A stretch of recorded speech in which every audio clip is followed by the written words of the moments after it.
네, 수강생 여러분 안녕하세요. 경제학부 문성재입니다.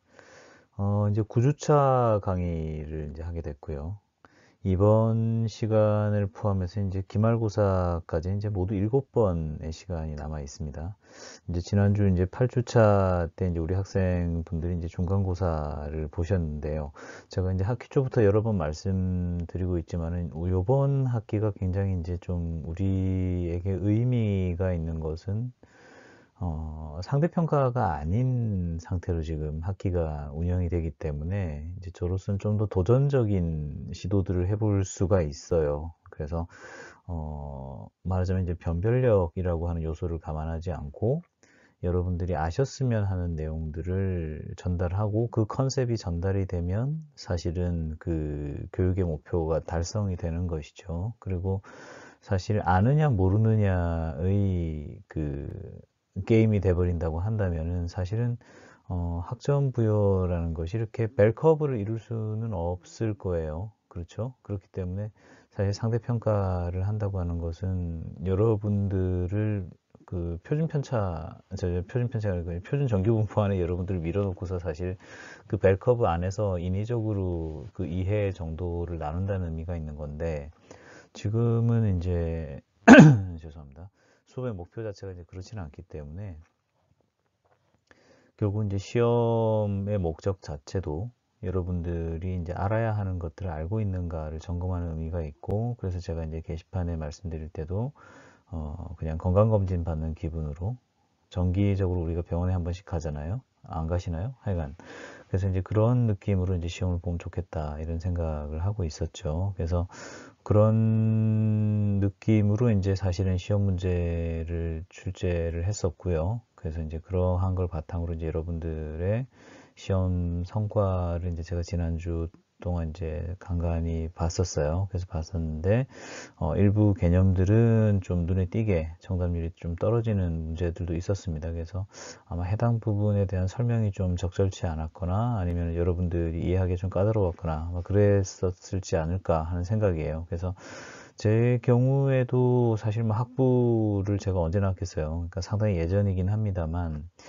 아마 저도 학생 때 사실 생각보다는 이렇게 컨셉에 대한 얘기들은 잘 이렇게 깊이 배우진 않았던 것 같아요. 그게 왜 그러냐 그러면 해당 개념이 너무 쉽거나 당연하니까 선생님들 입장에서 이제 굳이 시간을 많이 써가지고 말씀하지 않거나 혹은 이제 최근 들어서 경향은 이제 상대평가가 도입이 되게 되면은 이게 이제 평가 대상으로서 사실 좀 변별력 있는 문제가 나오긴 좀 어렵다 보니까 그런 미묘한 부분들에 대해서는 사실은 조금 손이 덜 가죠. 그렇게 되다 보니까는 학생 여러분들도 뭐 다른 재무 관련 과목들 들으시는 학생들도 마찬가지겠지만은 사실 뭐 이 컨셉들이 생소하다든지 혹은 좀 낯설다든지 뭐 이랬을 수는 있겠다 이런 생각은 듭니다. 그래서 그런 부분들을 감안하면서 지금 저희가 이제 한 학기 유지를 하고 진행을 하고 있는데 일부 이제 여러분들이 보시는 컨셉들은 이번 그 수업을 통해서 처음 들으시는 그 개념들도 있으셨을 거예요. 그래서 이제 그런 부분들을 제가 중간고사에서 좀 여쭙고자 했었고 전체적으로 이제 시험 결과가 나온 걸 보면 잘 따라오고 계시다라는 게 일단 기본적인 저의 판단입니다. 그렇지만 이제 일부 그 개념들이 전달에 있어서는 이제 미흡한 부분이 있는 걸로 나타나기 때문에 사실 그런 전체적인 경향을 보면은 제가 보기에는 해당 부분에서 제가 설명이 적절치 못하지 않았나 이런 생각이 들기 때문에 일단 그런 부분들을 다시 한번 생각을 해봐야겠다는 걸 제가 이제 이번 시험을 통해서 제가 오히려 느꼈고요. 그 다음에 이제 전체적으로는 그 여러 개념들이 나열이 되는 과정 중에 이것이 이제 좀 전체적으로 어떻게 연결되는지, 그 다음에 이게 직관적으로 어떤 식으로 이것을 좀 이해해야 되는지 이런 부분들이 학생 여러분들에게 충분히 강조되지 못하는 부분이 있지 않나 이런 생각을 하고 있습니다. 그래서 녹음하고 있는 시점에서 사실 이제 여러분들의 그 평가 결과를 100%다 알지는 못하고요. 제가 보니까 이게 마지막까지 미루시는 분들이 많으신 것 같아요. 그래서 제가 따로 문자도 보내드리긴 했었는데, 그래서 이제 그런 경향들이 어쨌건 뭐 시험에 대한 어떤 평가 결과나 이런 경향이 하루 이틀 사이에 달라지진 않을 거라고 보면은 일단 이제 그러한 것들을 아까 말씀드렸던 그런 부분들을 좀 생각하면서 이제 진행을 해야 되지 않을까. 그리고 이제 좀 개인적인 감상입니다만 우리 학생들이 이제 수식이 나오게 되면 사실은 겁을 먼저 집어먹는 경향이 있어요. 그러니까 말하자면 낯선 외국어를 처음 들어보는 사람의 경우에 느끼는 공포 같은 거랑 비슷한 걸 텐데요. 그렇기 때문에 이제 좀 더 문헌적이고 직관적인 형태로 좀 제시를 해야겠구나. 사실 수식을, 그러니까 이게 습관의 문제인데요. 이게 지금 굉장히 어려운 수학을 통해서 우리가 이야기하고 있는 거는 아니기 때문에 한 스텝만 더 들어가서 들여다보면은 굉장히 컴팩트하게 이 컨셉을 딜리버리 하고 있구나라는 수식인데도 불구하고 학생분들이 이제 그 수리적인 측면에 있어서 심리적인 거부감을 갖고 있거나 혹은 선수 과목을 통해서 충분히 트레이닝 되지 못한 경우에는 이제 좀 부담을 느끼는 거 아닐까라는 느낌은 좀 받긴 받아요. 그래서 여러 가지 의미가 있는 중간고사였다는 생각이 들고, 이제 그러한 판단 하에서 이제 중간고사 이후에 저희 남아있는 우리 이제 반학기죠. 반학기는 이제 끌어가 보도록 할 거예요. 그래서 중간고사에 대한 부분은 여기까지만 말씀을 드리고, 오늘 수업 중에서는 이제 마지막 세션에서 이제 중간고사 관련된 리뷰를 좀 해드리려고 하고, 오늘은 일단 준비한 내용을 바탕으로 진도를 좀 나가보도록 하겠습니다. 오늘 일단 말씀드리려고 하는 건 이제 포트폴리오에 대한 이야기다. 이렇게 보면 되겠습니다. 저희가 이제 현재 처음에 이제 3주간은 기본적인 인트로덕션을 통해서 기본적으로 이번 학기의 내용들을 공부하는 과정 중에 여러분이 아셔야 하는 부분들에 대한 어떤 기초 지식을 좀 저희가 다졌었고요. 그리고 나서 이제 4주차부터 7주차까지는 이제 기본적인 개념들을 먼저 좀 배웠었습니다. 그럼 이제 이러한 개념들이 이제 나름의 맥락을 가지고서 어떻게 보면은 발전해 온 것인데요. 이제 그러한 것들을 바탕으로 좀 더 실무적이라고 할 수 있는 혹은 좀 더 실용적이라고 하는 이슈들을 이제 좀 다뤄보고자 합니다. 그러한 어떤 그 실용성 혹은 어떤 실용적인 쓰임새와 관련해서 첫 번째의 화두로서 이제 여러분들께 제시드리는 것은 포트폴리오에 대한 부분이죠. 그러니까 자산이 있다고 했을 때 그 자산을 소위 말하는 몰빵을 하는 사람도 있겠지만은 상식적으로 생각해 보면은 재산을 갖다가 한 바구니에 담는 게 아니라 나름의 어떤 분산 투자를 통해서 어떻게 보면 나름의 안정성을 도모를 하죠. 그래서 이제 그러한 행동이 과연 스스로의 효용을 극대화하는 합리적인 선택인지에 대한 부분을 이야기하고자 하는 것이 사실 이제 이번 주에 제가 말씀드리고자 하는 그런 내용입니다. 그래서 전체적인 구성을 보게 되면 이제 위험 회피, 리스크 어버전에 대한 개념 우리가 좀 배웠는데요. 이제 그러한 리스크 어버전과 분산 투자에 대한 이야기를 좀 드릴 거고, 그 다음에 이제 두 번째로 그 부의 수준에 따라서 투자의 방법이 바뀌어야 하느냐, 혹은 내가 가난한 사람일 때, 부자일 때, 그러한 상황에 따라서 포트폴리오 수준이 달라져야 하는 것일까에 대한 부분을 한번 좀 생각을 해보려고 해요. 그리고 이제 실제 저축에 대한 부분들을 좀 말씀을 드리고자 합니다.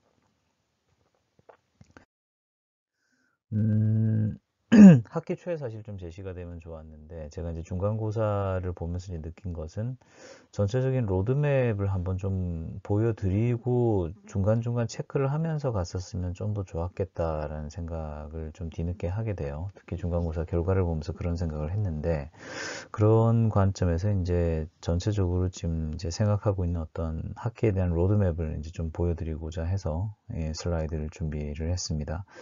기본적으로 파이낸스, 특히 이제 경제학부에서 공부하는 파이낸스라고 하는 것, 그러면 이제 경제학자들이 그 재물을 공부할 때 어떤 식의 논의들을 어떻게 이어가면서 이걸 쌓아가는지, 쌓아왔는지 이런 거에 대한 얘기를 좀 드리고자 하는 것이 이제 이번 강의의 목표가 되는 것인데요. 이제 학부 과목입니다. 기본적으로는 제가 보기에 선수 과목들이나 이런 것들을 쭉 다 듣고서 이 수업을 듣기 때문에 보통 아마 3학년 가을 내지 빨라야 3학년 가을 아니면 4학년 때 이제 이 수업을 듣고 학교를 떠나게 되죠. 그래서 나름 충분한 어떤 선수 과목과 관련된 트레이닝을 받았다고 하더라도 제가 보기에 이제 중요한 거는 어떤 수리적인 테크닉을 가지고서 이제 이야기한다기보다는 파이낸스를 바라보는 경제학자의 시각과 생각들을 잘 전달하고자 하는 것이 이번 그 과목의 목표가 되기 때문에 수리적인 어떤 엄격함에 대한 부분보다는 직관적인 부분에 대한 말씀을 좀 더 드리는 게 맞는 것 같다라는 생각을 가지고 있어요. 그리고 이제 두 번째는 그 경제학이라고 하는 것, 특히 사회과학이라고 하는 것 자체가 사실은 실용성에 근거한 측면이 있습니다. 왜냐하면 이제 저희가 순수 이론 학문 내지는 이제 어떤 순수한 어떤 인문 철학이 아니기 때문에 저희가 사회과학을 전공하는 사람으로서 실용성 그리고 이제 현실과의 어떤 연계를 생각하지 않을 수가 없는데요. 그러한 측면을 생각해 보면 이제 파이낸스에 대한 논의들도 어떤 막 수리적 아름다움이나 막 엄밀성이나 이런 쪽으로 너무 지나치게 경도돼 버리게 되면 결국은 더 많은 어떤 가정들이 더해지고 논의들이 깊어짐에 따라 현실로부터 오히려 더 멀어지는 그런 측면들도 있을 수가 있습니다. 그렇기 때문에 학부에서 하는 어떤 논의들이라고 하는 거는 기본적으로 현실적인 어떤 부분들을 터치해줘야 한다는 게 기본적으로 제가 가지고 있는 생각이고, 그러면 이제 그간에 있었던 학자들의 어떤 논의들이 실제 현실에서 어떠한 임플리케이션을 가지고 있는지를 말씀드리고자 하는 것이 이제 요번 과목을 통해서 이제 제가 지향하는 바죠. 그래서 이제 지난 그 7주차까지의 수업을 한번 돌아보게 되면 처음에는 이제 제가 기본적으로 이제 재무, 특히 이제 파이낸스라고 하는 것이 이제 경제학에서 어떤 그 위치를 가지고 있는지, 어떤 담론들로서 이제 이루어지고 논의되어 왔는지 이런 것들을 말씀을 드렸었죠. 그래서 파이낸스라고 하는 게 무엇일까? 그 다음에 이제 마이크로 입장에서 봤었을 때, 그다음 매크로 입장에서 봤었을 때 파이낸스란 뭘까? 이런 부분에 대한 이야기들을 좀 먼저 말씀을 드렸었죠. 그리고 이제 이어서 말씀드렸던 게 밸류에이션에 대한 부분인데요. 결국 파이낸스라고 하는 것은 어떻게 보면 밸류에이션에 대한 이야기라고도 볼 수 있습니다. 그래서 그러한 밸류에이션의 가장 기초적인 원시적인 형태 중에 하나가 바로 캐시플로우를 어떻게 내가 밸류에이션 할 것인가에 대한 부분으로부터 사실 파이낸스가 출발한다고 볼 수 있는데, 그러한 관점에서 이제 캐시플로우 밸류에이션에 대한 이야기를 좀 드렸었죠. 그리고 이제 그러한 캐시플로우를 밸류에이션 하는 과정 중에 이제 어떤 문제들이 나타나게 되는데요. 그것이 결국은 그 캐시플로우가 불안정하게 나타나는 경우, 말하자면 이제 불확실성이 존재하는 상황 속에서 이 캐시플로우를 밸류에이션을 어떻게 할 것인지, 그럼 이제 그러한 고민을 하다 보면 그러한 그 불확실성 앞에 인간이 서 있었을 때 이 인간의 선택이 어떠한 기전에 따라서 그 선택이 이루어지는지를 생각해 보자라고 하는 게 이제 파이낸스의 또 다른 고민이 되겠는데요. 그러한 과정에서 이제 초기에 있었던 수학자들의 의견을 먼저 제시를 했었죠. 그래서 이제 기대 수익을 가지고서 사람이 결정을 할 거야라고 하는 기대 수익 이론을 말씀드렸었고, 그러한 것이 이제 결국 그 세인트 피터스버그 패러독스를 통해서도 이제 극복이 됐습니다만, 사람의 그 선택이라고 하는 것이 반드시 기대 수익만을 바라보고 가진 않더라라는 것들을 말씀드렸었죠. 그리고 이제 그러한 과정에서 우리가 이제 만나는 불확실성 하에서의 의사결정 문제를 우리가 디파인하는 차원에서 어떤 그 로터리 복권에 대한 개념을 통해서 이제 그 불확실성 하에서의 선택, 그러면 그 선택이 불확실성과 선택과 그 선택의 결과로서 이제 하나의 세트로서 이제 구성이 되는데, 그걸 우리가 이제 복권이라고 하는 개념으로서 바라보고 있고, 그러한 복권에 대해서 우리가 선택을 하는 과정 중에 수리적인 어떤 그 기대값이 아닌 선호에 대한 부분이 추가로 더 들어오더라. 그래서 이 선호라고 하는 것이 좀 내가 좀 더 좋아한다 라고 하는 의미도 있겠지만 리스크에 대한 측면들도 감안을 하고 있는 것이죠. 그래서 이제 그러한 관점에서 이제 베르누이가 제시하는 베르누이 효용 함수, 그리고 베르누이 효용이라고 하는 개념들이 들어오게 되는 것이고, 그러한 개념이 이제 좀 더 발전되어서 폰 노이만 모건스턴의 합리성, 그리고 이제 폰 노이만 모건스턴의 효용 함수와 리스크 어버전으로 이라고 하는 개념으로 이제 이것들이 이어지게 됩니다. 그래서 리스크 어버전이라고 하는 그러한 그 개념, 그러한 개념들 위에서 어떻게 보면 확실성 등가 내지는 리스크 프리미엄이라고 하는 개념이 나타나게 되죠. 결국 앞에서 이야기됐었던 기대 수익 이론이라고 하는 것을 근거했었을 때에 나타나는 어떤 그 통계적 기대값과 좀 다른 선택을 하고 있는데, 그 차이 내지는 어떠한 그러한 성격이 무엇인가를 디파인하는 것이 결국은 위험 회피에 대한 어떤 리스크 애티튜드, 그리고 그것을 이제 좀 더 개량적인 형태 혹은 어떤 그 좀 더 텐저블한 형태로 이걸 빚어낸다고 하면 그것이 바로 리스크 프리미엄이 되는 것이죠. 그리고 이제 그것을 다른 사이드에서 바라보게 되면 certainty equivalent, 확실성 등가가 되는 것입니다. 그래서 이제 그러한 어떤 위험에 대한 태도에 대한 이야기를 드린 것이 중간고사 이전까지의 이야기예요. 그래서 이제 그러한 어떤 개념들이 어떻게 보면 쭉 이렇게 열거되어 왔는데, 이러한 개념들을 바탕으로 우리가 그러면 실제 어떤 이야기를 해야 되느냐, 실제 현실에서 만나는 파이낸스에 관련된 어떤 부분들을 우리가 지금 가지고 있는 이 개념을 가지고 다뤄야 하는가가 중간고사 이후에 이제 말씀드리는 그런 부분들이에요.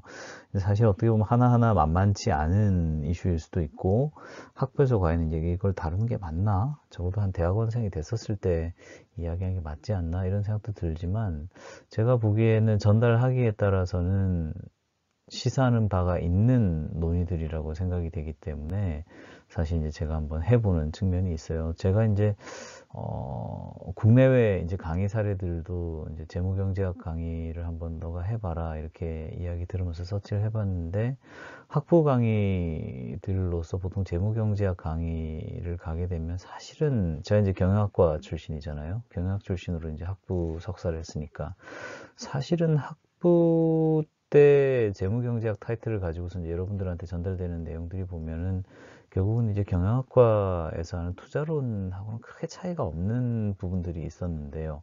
이제 그런 것들에 대해서 사실 좀 아쉬움이 있었거든요. 그러니까 경제학 전공하는 사람이 공부하는 내용이라고 하는 게 좀 다른 부분이 있어야죠. 특히 이제 우리가 학부에서 여러분들이 졸업학생이 몇 학점 되는지 제가 잘 모르겠는데, 이제 경제학 전공 과목들 쭉 듣다 보면 이것저것 많이 듣잖아요. 그럼 이제 그러한 그 경제학 공부 해보시면서 많이 느끼겠지만, 우리가 경제학이라고 하는 그 학제 안에서 그 시스템 안에서 머물 때는 사실은 이게 나름의 스토리와 연결성 하에서 지도를 하나 가지고 가는 거거든요. 그래서 이제 지도를 이제 새로운 선택 과목들이나 새로운 지식들을 배우면서 이제 그 지도의 그 어떻게 보면 미지의 영역들을 이제 지워가는 그런 형태로서 저희가 이제 공부를 하고 있는데, 재무도 마찬가지입니다. 그래서 그런 관점에서 이제 좀 얘기들을 하고 싶었던 게 이제 개인적인 욕심이었는데, 그러한 그 그레이한 영역들을 지워가는, 말한 미지의 영역들을 지워가는 이제 경제학에서의 어프로치들을 이야기한다고 하면, 첫 번째가 이제 포트폴리오 이야기였죠. 그래서 이제 이번 주에 좀 말씀을 드리려고 해요. 그래서 포트폴리오 얘기를 좀 드릴 거고, 그 다음에 이제 모던 포트폴리오 티어리라고 하는 논의들이 있습니다. 그래서 이게 어떻게 보면 민 베리언스로부터 이제 출발하는 아주 클래식한 형태의 포트폴리오에 대한 논의들을 일단 좀 이야기를 드릴 거예요. 그러면서 이제 캐팸에 대한 이야기로 넘어가게 되죠. 그래서 이제 캐팸에 대한 이야기를 하면서 기본적으로 이제 효율적인 포트폴리오란 무엇일까라고 하는 어떤 그러한 원초적인 고민을 이제 하게 될 것이고, 그러한 과정 하에서 어떻게 보면 굉장히 자연스러운 결론으로서 캐팸을 만나게 됩니다.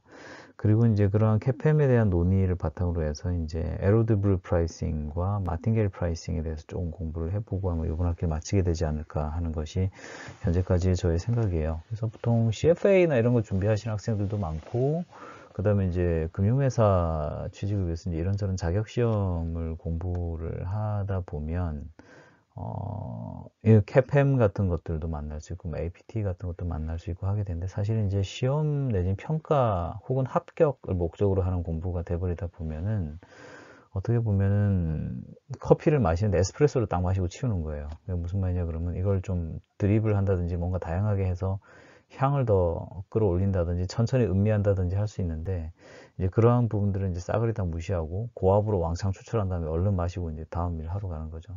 그렇게 생각하면 에스프레소라기보다는 커피 믹스에 좀 더 가까운 형태가 되겠습니다만, 어쨌건 이제 그러한 그 부분들을 우리 수업에서는 별로 생각할 필요가 없죠. 제가 굉장히 여러 번 말씀드리지만은 평가를 해서 그레이딩 하는 게 제 목적이 아니거든요. 그래서 그런 부분들에 대한 것을 이제 컨센서스로 우리가 가지고 있다는 생각하에 이제 논의를 아마 해나가면 되지 않을까 싶어요. 포트폴리오라고 하는 거, 계란을 한 바구니에 담지 마세요 라고 하는 그런 격언이 있죠. 그래서 보통 포트폴리오 그러게 되면 이제 주식, 채권, 상품, 뭐 실물 자산, 뭐 보통 이제 실물 자산, 상품이랑 좀 헷갈리는데, 상품 그럼 이제 영어로 쓰는 커머디티 얘기하는 거예요. 그래서 뭐 골드, 실버, 크루드 오일, 뭐 그다음에 위트도 있고요, 뭐 포크도 있고요, 뭐 별의별 거 다 있어요.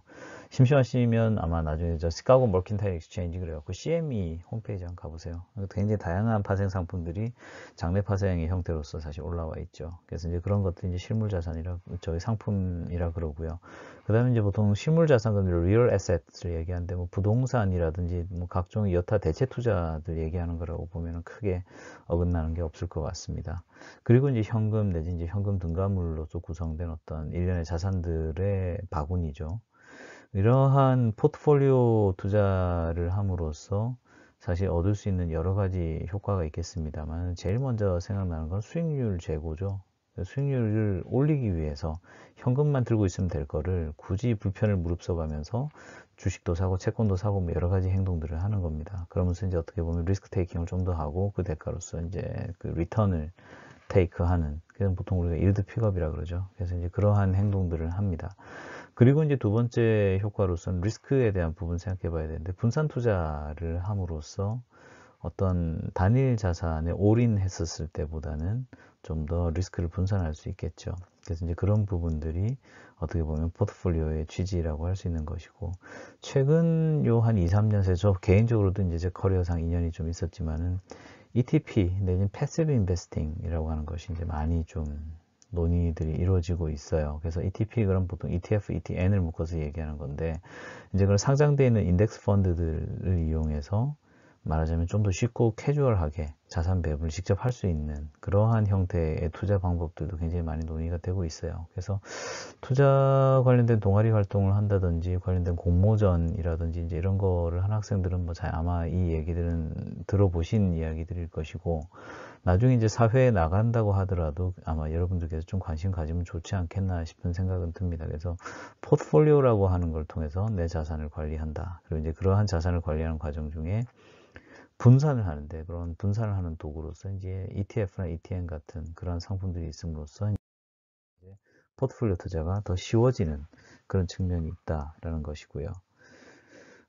그러한 그 포트폴리오 관점에서 이제 이 문제를 바라보게 되면, 그러면은 캐시를 포함해서 뭐 채권 같은 거나 예금이나 이런 것들은 안전자산의 범주에 들어가게 되는데, 안전자산은 얼마만큼 내가 이것을 가지고 있으면 되는 것이고, 안전자산 외 위험자산은 얼마만큼 투자를 하면 되는 것일까라고 하는 게 아주 기본적인 어떤 포트폴리오의 선택 문제입니다. 그래서 캐노니컬 포트폴리오 프로블럼이라고 이야기를 하는데, 그러면 이제 초기에 그 부로서 Y0만큼의 부를 가진 사람이 있다고 쳐요. 그럼 이제 거기에서 A만큼의 비중을 떼내서 위험자산 포트폴리오에 투자를 한다고 하고, 그리고 이제 그런 위험자산 포트폴리오에 대한 투자의 대가로서 투자 수익률 R을 이제 얻는다고 치겠습니다. 그럼 이때 이제 R 위에다가 이제 물결 표시해 놓은 거는 그 결과의 불확실성이 수반된다는 그런 의미로 생각해 주면 좋을 것 같아요.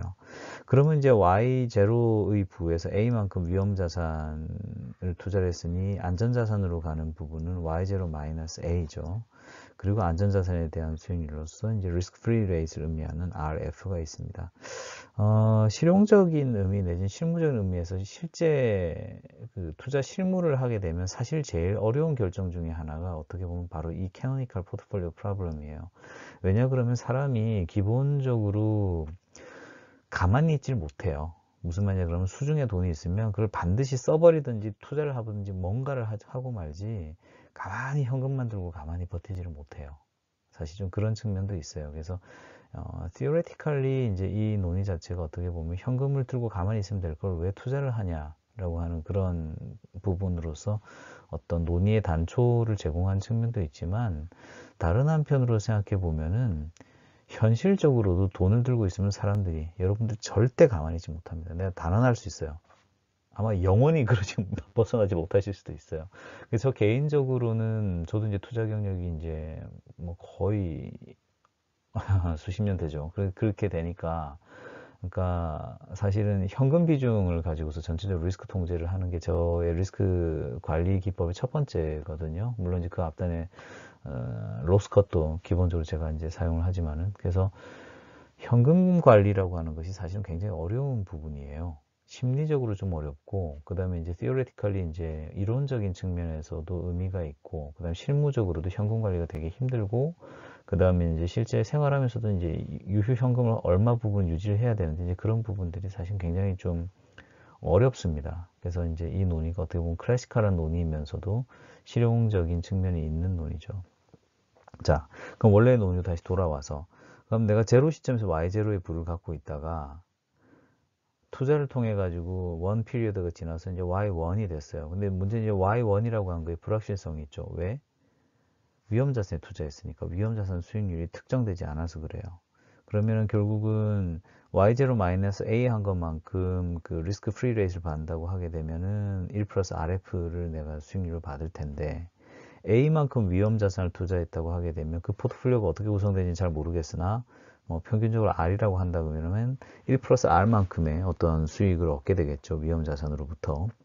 그러면 이것을 다시 한번 정리를 해보게 되면은 결국은 현재의 부로부터 리스크 프리 레인만큼 얻어지는 어떤 부의 증가가 있을 것이고, 두 번째는 위험자산 배분한 것에다가 위험자산 수익률에서 무위험 수익률을 차감한 초과 수익률을 곱한 것만큼의 부의 변동이 있을 것이다 라고 하는 것을 우리가 알 수가 있는 것이죠. 그러면 실제 투자자의 고민은 뭐겠습니까? 투자자의 고민은 결국은 내 투자 행위를 통해서 내 기대 효용을 극대화하려고 하는 거거든요. 그럼 이제 기대 효용을 극대화하기 위해서 내가 얼마만큼의 자산을 위험 자산으로 할당을 할 것이냐라고 하는 소위 말하는 에셋 얼로케이션의 문제를 만나게 돼요. 그러면 실제 앞에서 보았던 것처럼 타임 1에서의 나의 부라고 하는 걸 Y1이라고 한다고 하면 Y1의 형태는 우리가 대충 알 수가 있죠. 그러면 노란색으로 표시되어 있는 것처럼 결국은 A를 조절해서 나의 유틸리티를 극대화하겠다. 그럼 그 유틸리티를 극대화하는 과정 중에 시간과 불확실성의 문제가 있기 때문에 내 expectation을 취해서 이제 2를 갖다가 이제 표시를 해뒀습니다만 기대값을 내가 이제 극대화하는 방향으로 내가 움직일 텐데, 그러면 이제 현재 Y0, 현재 내가 보유하고 있는 부에서 내가 이제 어떻게 보면 안전빵으로 내가 깔고 가는 무위험 수익률 RF만큼 내가 가지고 간다고 보고, 두 번째가 이제 내가 위험자산 할당을 해가지고서 A만큼 내가 자산을 사이드로 빼서 이걸로 내가 베팅을 할 건데, 이 A라고 하는 것이 결국 얼마나 무위험 수익률을 비트하느냐, 무위험 수익률을 아웃퍼폼 하느냐의 문제로 이제 귀착이 될 거란 말이죠. 그러면 내가 이러한 나의 기대 효용을 맥시마이즈 하는 A는 뭐냐라는 걸 문제를 풀어보면은 결국은 위험 자산에 대한 배분 문제는 풀려요. 그죠? 그러면 선택되는 A의 크기가 어떻게 되냐에 따라 가지고서 그 수익의 분포가 달라질 거고, 그거에 따라 효용도 변하는 상황 하에서 내가 이 기대 효용을 극대화하려면 결국은 최적화 문제를 풀어야 되는 거죠. 그럼 우리가 이제 알려져 있는 것 중에 하나로서 이제 효용함수의 형태를 우리가 베르누이의 효용함수 이후로 이제 저희가 알고 있는 거는, 효용함수를 1차 미분해 보게 되면 얘는 이제 기울기가 양이에요. 그러니까 말하자면 다다익선입니다. 두 번째로 우리가 리스크 어버전을 좀 가지고 있어요. 위험 회피적인 투자자이기 때문에 효용함수를 2차 미분하게 되면 얘가 음이 나와요. 그럼 이제 이러한 것을 우리가 알고 있다고 가정을 하고, 그 다음에 플러스 알파로 내가 내 효용을 극대화하기 위해서 필요하다면 공매도도 하고, 말하자면 돈을 빌려와서 공매도도 취할 수 있고, 혹은 내가 갖고 있는 돈보다 더 많이 투자하는, 이걸 이제 레버리지 투자 내지는 마진 거래로 이야기하는데, 말하자면 A 값이 0보다 더 큰 상황도 내가 이제 허용할 수 있다라고 하는 이제 그런 관점으로 생각을 하는 것입니다. 그러면 A가 0이 아니라 1보다 커야 되겠구나. 그러니까 A가 1보다 큰 레버리지 거래도 내가 허용한다, 이렇게 생각하면 좋을 것 같아요. 그럼 이제 그렇게 돼 있는 상태에서 결국 내 최적화 문제를 풀기 위해서 1차 조건 first order condition을 뽑아보게 되면 결국 expectation U 프라임에 결국 이제 미분 한번 하는 거죠. 뭐 미분했냐? 결국은 Y1을 미분한 거예요. Y0 1 플러스 RF에 그다음에 A 스타. 결국 이제 최적화된 포인트에서는 내가 이제 다른 A랑 이제 구분하기 위해서 A 스타라고 표시를 해요. A 스타라고 했었을 때 R-RF 에다가 체인 룰에 의해 가지고 R-RF가 하나 튀어나오게 되죠. 그것이 0이 되는 것이 결국은 나의 first order condition이 되게 됩니다. 1971년도에 케네스 에로가 이제 발표한 논문에서 사실 이제 이 논의들이 이루어졌기 때문에 이제 지금 이제 우리가 이제 그 스토리를 이제 계속 공부를 하고 있는 건데요. 결국은 이제 에로가 제시한 정리 중에 하나를 이제 오늘 먼저 얘기를 좀 해보자면, 효용함수가 이제 증가함수이고, 그리고 이제 오목한 함수라고 한다면은 다음이 성립한다라고 하는 거예요. 뭐냐 그러면 결국은 리스크 프리 레이트보다 위험 자산의 기대 수익률이 높을 때는 위험 자산에 대한 자산 배분이 말하자면 양의 값, 결국은 이제 자산의 일정 부분을 위험 자산으로 투자를 하게 돼 있고, 그 다음에 이제 위험 자산에 대한 기대 수익률이 무위험 수익률하고 같다 그러면은 그때는 위험 자산에 대한 투자가 없을 것이다 그 다음에 위험자산에 대한 기대 수익률이 음의 값이 아니라 무위험 수익률보다 낮다고 한다면 그때는 오히려 위험자산에 대한 배분이 마이너스다. 즉, 이 말인즉슨 공매도를 한다는 뜻이죠. 그래서 이제 그렇게 투자를 할 수 있다라고 하는 것이 결국 에로의 어떤 그 논문에서 이야기하는 바입니다. 보통은 그래서 무위험 수익률보다는 위험 자산 수익률이 당연히 높다라고 생각을 하기 때문에 그렇기 때문에서라도 결국은 자산 배분을 한 데 있어서 일정 부분은 위험 자산에 뭐 투자를 해야 된다라고 하는 많은 사람들의 어떤 이야기들이 죄송합니다. 1971년도에 어떤 에로의 이 연구 결과로부터 나오는 얘기들이죠. 굉장히 당연스럽게 받아들이는 이야기이기도 하고 상식에 부합하는 얘기이기도 해요. 왜냐하면 불확실성이 수반되어 있는 어떠한 투자 결과로서 우리가 이제 위험 자산의 수익률을 바라보고 있는데 그것에 대한 기대값이 마이너스다라고 그러면 사실 사람들이 잘 투자를 안 하려고 하겠죠. 그럼 이제 그러한 과정 중에 자연스럽게도 현실적으로는 위험 자산의 수익률은 이제 어떻게 보면 무위험 수익률보다 못한 녀석은 실제 투자가 없어짐으로 인해서 수익률이 올라가는 부분이 있을 거기 때문에 결국은 어떻게 보면 캐노니컬 포트폴리오 프로블럼에 노출되어 있는 투자자는 기본적으로 위험 자산의 어떤 기대 수익률이 무위험 수익률보다는 높은 게 일반적인 상황일 거니까 결국은 위험 자산에 대해서 항상 좀 투자를 하게 돼 있다라고 하는 그런 임플리케이션을 가지고 있죠.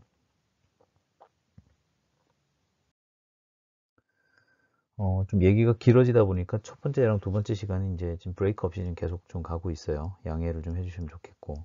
어쨌건 이제 그러면 앞에서 이야기했던 LOA 정리가 왜 이제 성립하는지에 대해서 한번 좀 생각을 해보게 되면 결국은 그 투자에 의한 어떤 타임 원의 나의 부라고 하는 것이 어떤 기대치를 가지고 있는지를 들여다보는 거죠. 그러면 우리가 이제 이 문제를 정의할 때도 현 시점에 내가 가지고 있는 부에서 무위험 수익률만큼의 부의 증가가 일어날 것이고 그 다음에 플러스 알파로 A만큼의 위험 자산 배분을 했다고 하면 A에 대해서 무위험 수익률 대비 얼마나 초과 수익이 발생하냐에 따라서 나의 그 다음 피리어드에서의 내 부가 정해질 것이다 라는 것을 우리가 기대할 수가 있죠.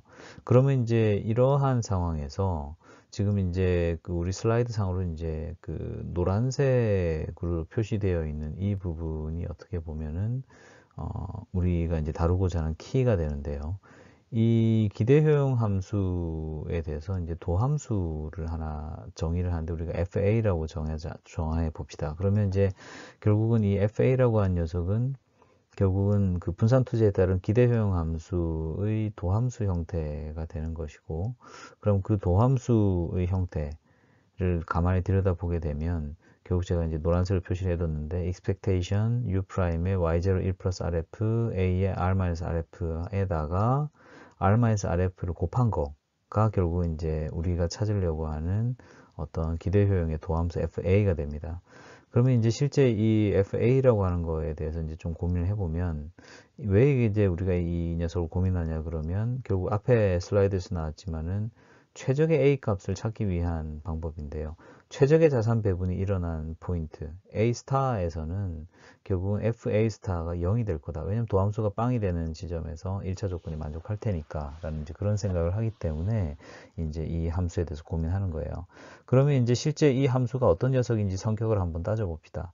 이 f of a라고 하는 녀석을 위험자산 비중인 a에 대해서 미분을 하고 보면요. f'a라고 하는 거는 expectation u 더블 프라임의 y0 1 플러스 rf 플러스 a의 r-rf 한 다음에 r-rf 스퀘어가 튀어나와요.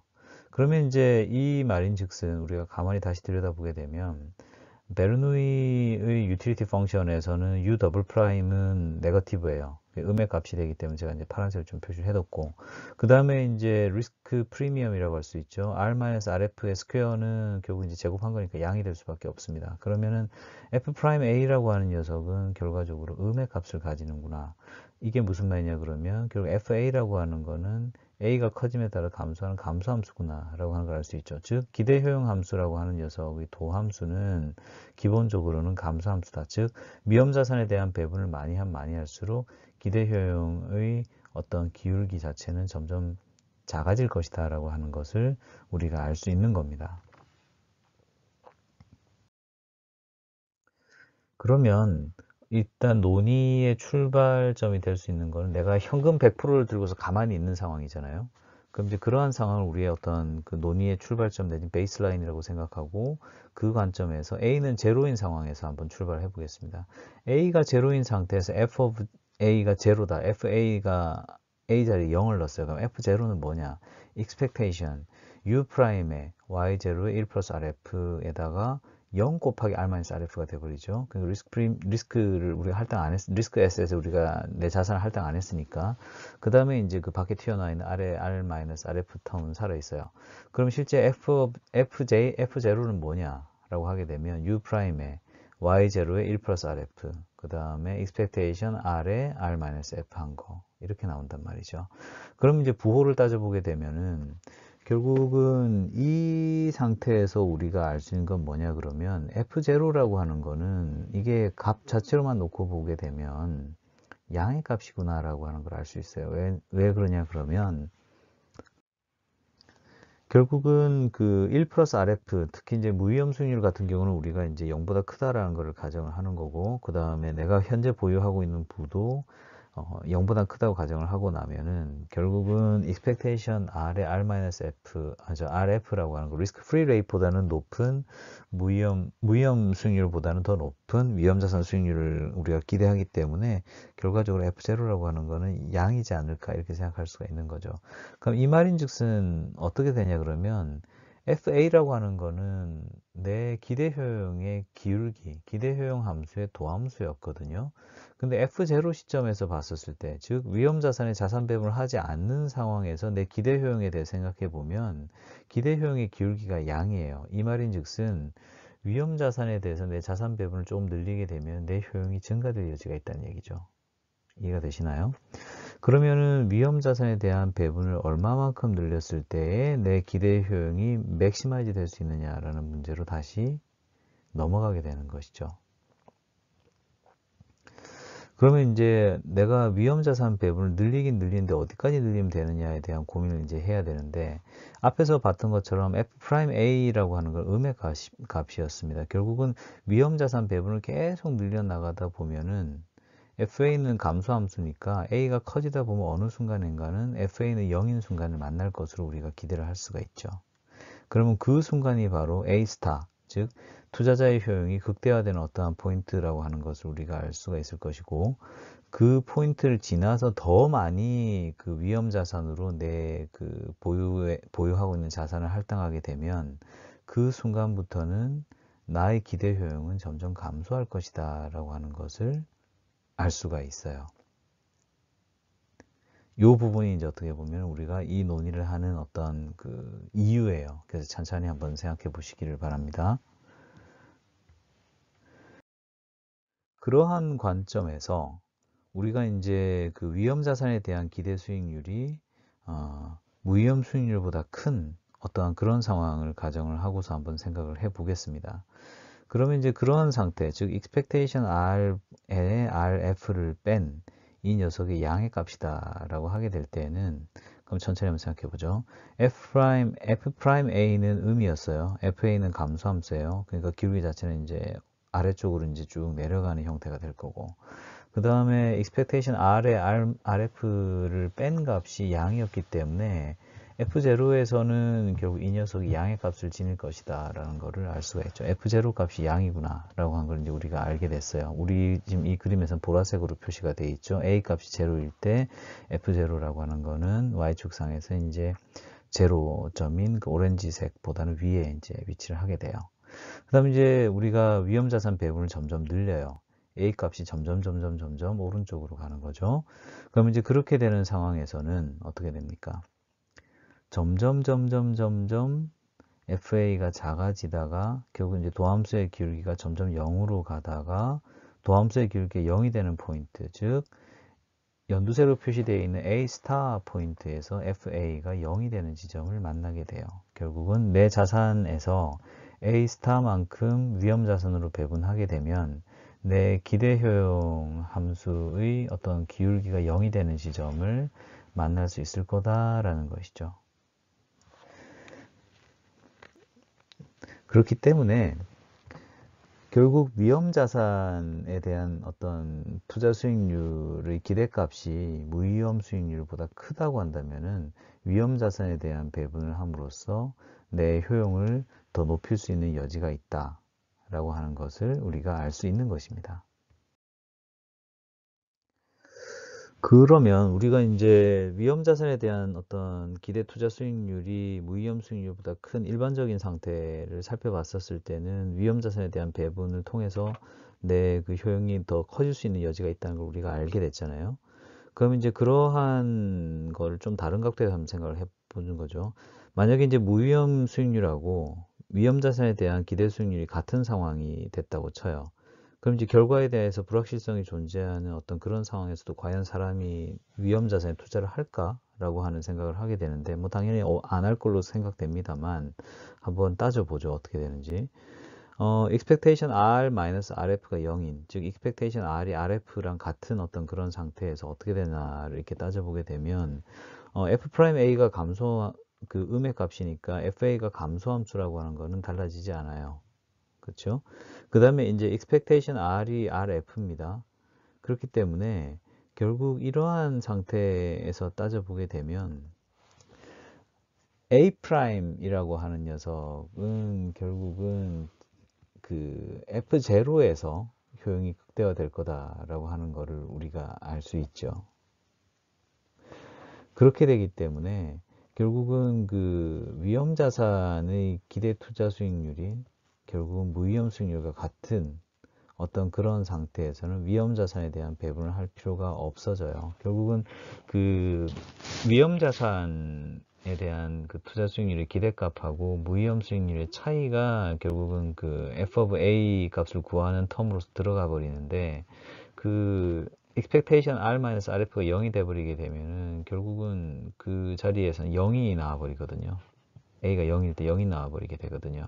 그래서 그렇게 된 상태에서는 이제 결국은 A'도 0이 되는 어떤 그런 상태를 우리가 만나게 될 것이다. 인 것이 결국은 위험자산의 어떤 그 기대 수익률이 결국은 무위험 수익률과 같을 때는 결국 그 위험자산에 대한 투자를 할 필요가 없다라고 하는 걸 우리가 알 수 있다는 거죠. 그래서 그러한 관계가 지금 이제 보고 있는 이 슬라이드에서 나타나고 있습니다. 만약에 뭐 좀 현실적인 상황은 아니지만, 만약에 위험자산의 기대 투자 수익률이 무위험 수익률보다 오히려 더 낮은 그런 상태가 왔다. 그렇게 된다고 하게 되면은 F'A가 음인 거는 달라지지 않기 때문에 FA는 감소함수인 상태를 그대로 형태로서 유지할 거고요. expectation R-RF가 이제 음의 값이기 때문에 F of A에다가 이제 이 텀이 값이 음이 되게 되는 순간이 왔다라고 하게 되면 A 값이 0을 놓고서 이 함수를 계산해 보게 되면 F0는 음의 값이 나올 거예요. 그럼 F0 음의 값이 나온다라고 하게 되면 결국 투자자 효용이 극대화되려고 하면 A 스타는 왼쪽에 있을 가능성이 더 크죠. 그러니까 보라색으로 표시되어 있는 A는 0인 포인트에서 결과적으로 지금 기울기는 이제 그러니까 FA가 감소함수로서 되어 있는데 expectation R-RF가 음이다 보니까 F0가 지금 음의 값이거든요. 결국 F0 값이 음이라고 하는 거는 결국은 이 기울기 자체가 사실은 지금 마이너스로 돼 있다는 거고, 그렇기 때문에 결국은 이게 기울기가 0이 되는 포인트로 돌아가려고 하면 사실 A는 더 0보다 작은 값으로 가져야 되는 겁니다. 즉 A 스타가 네거티브가 되는 거죠.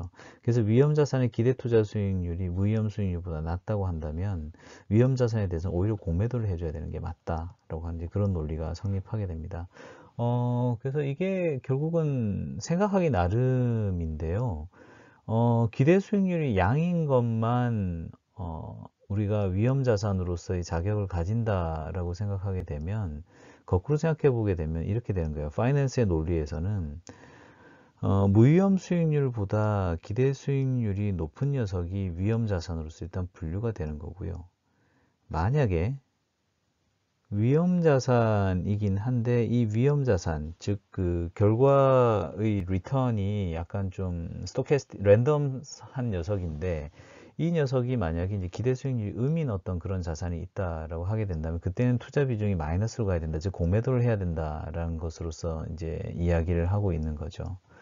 그래서 결국은 이 논의를 통해서 우리가 알 수 있는 거는 파이낸스에서 결국 어떤 결과의 불확실성이 있는 어떤 그런 상태에 우리가 들어가게 되면 기대값이 양일 때는 투자를 해가지고서 그 리스크 프리미엄, 양의 리스크 프리미엄을 취할 수 있는 방향으로 우리가 포트폴리오를 짜면 되는 것이고, 만약에 이제 결과의 그 평균적으로 이제 마이너스 리턴을 돌려주는 녀석이 있다 그러면 우리는 이 녀석을 항상 공매도를 취해가지고서 기본적으로 얘를 플러스로 돌려버리는 거예요. 기대 수익률을 항상 그러니까 플러스가 되게 만들어 버리는 거죠. 그럼 이제 그런 상태에서 우리가 베팅하게 되면은 기본적으로 내 포트폴리오는 불확실성을 그 테이크한 대가로서 그 수익률이 제고될 수 있다라고 하는 것이 결국 그 에로가 제시하는 어떤 그런 바가 되게 됩니다. 이게 공매도라는 개념이 약간 좀 익숙지 않기 때문에 그럴 수 있는데 이렇게 생각하시면 조금 더 좋지 않을까 싶긴 한데, 결과론적으로 이제 어떤 주식에 투자했었을 때 혹은 뭐 주사위 게임을 했었을 때 우리가 뭐 주사위 굴려서 1 나오면 1원 받고 2 나오면 2원 받고 6 나오면 6원 받고 이제 그런 게임을 하고 있는 상황이 어떻게 보면은 expectation R이 이제 양이 되는 어떤 그런 상황인 거고요. 반대로 주사위를 또로록 굴려가지고서 expectation R이 음이 되는 상태다. 예를 들어서 눈금 1 나오면 마이너스 1 되고 2 나오면 마이너스 2 되고 6 나오면 6을 토해내는 어떤 그런 게임을 해야 된다고 하게 되면 그때는 그 게임을 하는 입장이 아니라 그 게임을 남한테 팔아가지고서 남한테 돈을 받는 입장으로 가게 되면은 그때는 불확실성으로부터 내가 돈을 뽑아낼 수가 있게 되죠. 그래서 어떠한 그 변수의 부호에 대한 논의라고 볼 수도 있지만 어떤 위험의 프로파일에 따라 가지고서 우리는 공매도를 취함으로써 오히려 그 부정적인 부분들 오히려 내 수익을 취할 수 있는 그런 상태로서 전환시킬 수도 있다라고 하는 것이 이제 에로가 이야기하는 이 논의에서 얻을 수 있는 통찰이기도 해요. 결국 이런 것들이 어떻게 보면 이제 여러분들 중에 이제 보험사에 취직하거나 금융회사 취직하는 상황에서 이제 이 관점을 가만히 생각해 보면 시사하는 바가 있다고 생각하는데요. 예를 들어서 대재앙이 발생했어요. 올해 같은 경우도 생각해 보면 지금 사망자도 뭐 많아질 수 있죠. 코로나 때문에. 그러면 이제 이러한 상황이 일어나게 되면은 예를 들어서 보험사들 입장에서 보험금을 지급해야 되는 일이 많아지는 거 아닙니까? 그죠? 그럼 결국은 보험사의 비즈니스 모델이라고 하는 거는 내가 불확실성을 어떻게 보면 팔아가지고서 내가 지금 돈을 버는 거거든요. 그래서 어떻게 보면 사람들은 보험에 가입함으로써 불확실성을 제거하고 그거에 대한 대가를 지불하는 반면에 보험사라고 하는 거는 그 반대 포지션을 통해 가지고서 대수의 법칙을 실행하는 거죠. 희소한 사건에 대해서 내가 좀 약간 웃돈을 받고서 쭉 보험을 갖다 판 다음에 통계적으로 내가 승리하는 게임을 하는 거잖아요.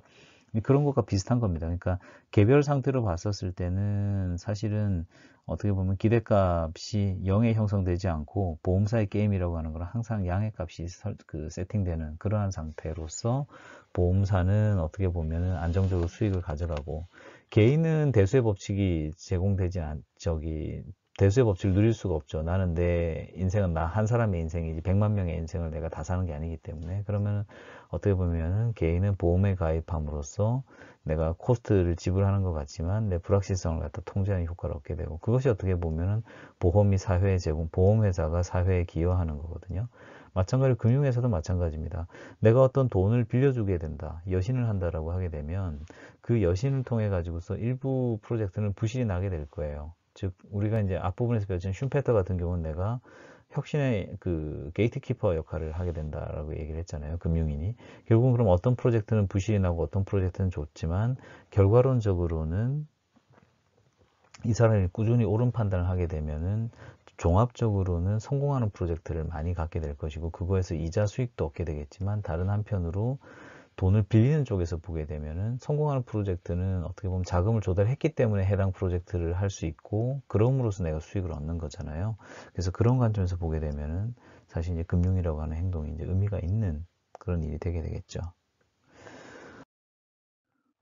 다소 이제 좀 논의가 길어지다 보니까 사실 이제 1시간 첫 번째 세션으로 준비했던 것만으로 거의 제가 50분을 떠든 것 같습니다. 얘기가 좀 길었던 것 같은데 지금 준비되어 있는 슬라이드 하나 더 있긴 한데 요거는 제가 다음 주에 말씀드려야 될 것 같아요. 그래서 그렇게 하고 잠깐 쉬고 온 다음에 우리 중간고사 리뷰를 하고 이제 9주차 강의를 마치면 좋을 것 같습니다. 잠깐 쉬고 돌아오겠습니다.